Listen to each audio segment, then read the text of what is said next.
Joining me now from London is British broadcaster and commentator Jonathan Sacerdoti. Hello, Jonathan. Hi there, good to be with you. Now, what was your initial reaction when you heard the news of Prince Philip's death? Well, obviously, Prince Philip's death is a sad moment for the royal family and indeed for all of the United Kingdom. He was a much-loved member of the royal family, and having only stepped back from official duties in 2017, he was somebody people were used to seeing representing the family out and about in public. What's been the general reaction like there in the UK? Well, obviously, this comes at a time for the royal family when things have not been going so well.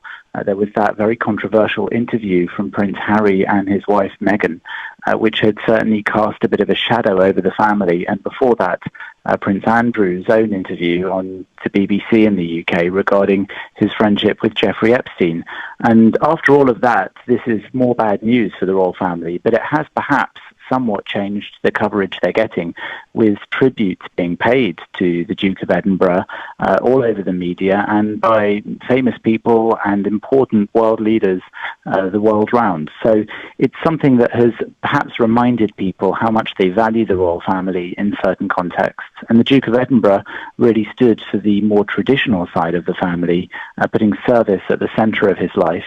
He's somebody who had interactions and patronships with over 800 different charities and organisations, and who had also put a particular emphasis in his work on young people, general fitness, sports, the outdoors, and the Duke of Edinburgh Awards, which of course take his name, something that he'll be remembered for many years to come, giving young people around the country and the Commonwealth great opportunities to gain skills in all manner of areas, no matter what their background.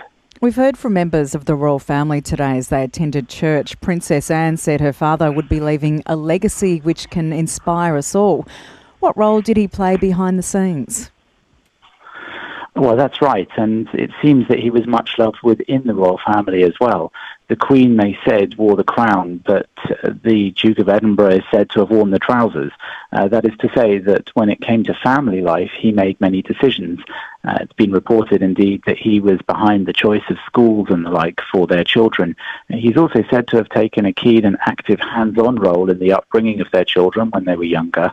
And certainly the testimony of his children since he passed has been indicative of the warmth they felt towards him. Even Prince Charles, with whom he was said to have had a frosty relationship at times, spoke very movingly about his father after his death, which is suggesting that perhaps the two had reconciled somewhat after those difficult years. And certainly Duke of Edinburgh was close to not only his children, but also his grandchildren and even great-grandchildren. It seems that he's a much-loved member of that family that they will miss on a personal level.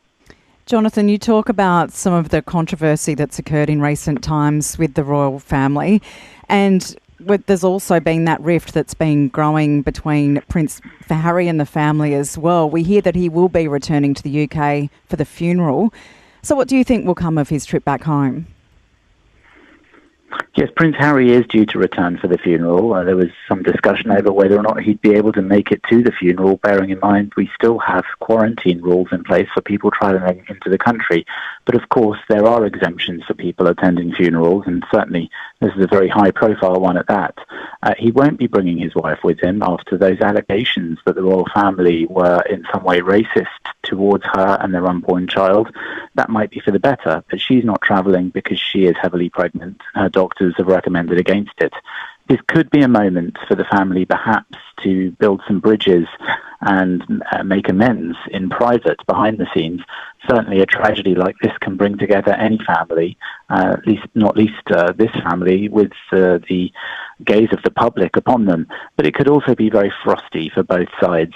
Certainly neither side will want this distracting from the true matter at hand, the remembering and the funeral of a much-loved part of the national fabric of the United Kingdom, the Duke of Edinburgh. On another note, Jonathan, England will be lifting more lockdown measures at midnight your time. Hairdressers will reopen, as will non-essential shops, gyms, swimming pools, nail salons. How are people feeling about restrictions easing there now? Well, people are very excited to try and get a bit more normality back in their lives, but it is only a bit more normality. Certainly, we're not all the way through this yet.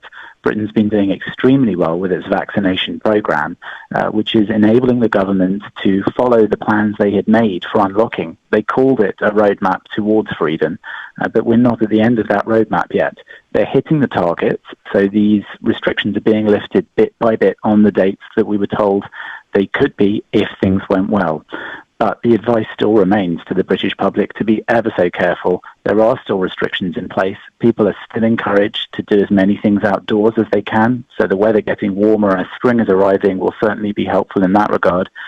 And people are still being told to keep distance from each other, to wear masks when they're around other people, and to try and reduce the amount of time people spend together indoors, because that's when the virus spreads most easily.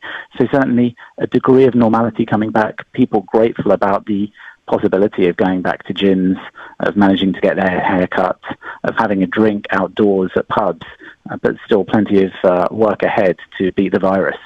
That's Jonathan Sacerdoti, a British broadcaster and commentator, joining us there.